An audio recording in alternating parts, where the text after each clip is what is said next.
पुढीलपैकी व्याकरणदृष्ट्या अनुक्रमे पुल्लिंग, स्त्रीलिंग आणि नपुंसकलिंग नामाचा योग्य समूह असणारा पर्याय कोणता?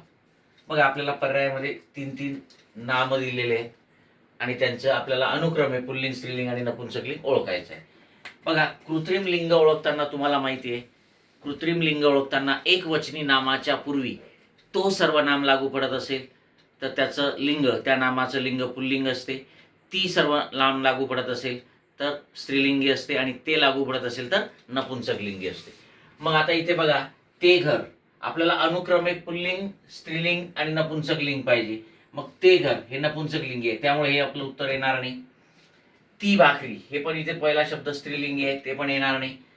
ठीक आहे. तो पेन आणि पेन या शब्दाचं इंग्रजी शब्द असल्यामुळे आपण लेखणी, ठीक आहे, हा शब्द मराठी त्याचा अर्थ घेतो आणि मग लिंग ठरवत असतो. त्यामुळे ती लेखणी हे सुद्धा येणार नाही स्त्रीलिंग असल्यामुळे, आणि म्हणून 4 नंबरचा पर्याय आपलं उत्तर असेल. ठीक आहे. तो दिवा म्हणजे हे पुल्लिंगी आहे, ती पंथी स्त्रीलिंगी आहे आणि ते तेज नपुंसकलिंगी आहे, आणि म्हणून 4 नंबरचा पर्याय आपलं उत्तर आहे. ओके. आणि म्हणून लक्षात घ्या की इथे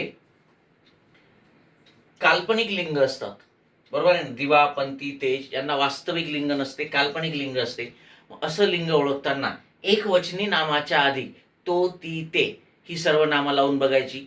तो लागू पडत असेल त्या नामाचं लिंग पुल्लिंग, ती सर्वनाम लागू पडत असेल स्त्रीलिंग, आणि ते लागू पडत असेल तर नपुंसकलिंग. ओके.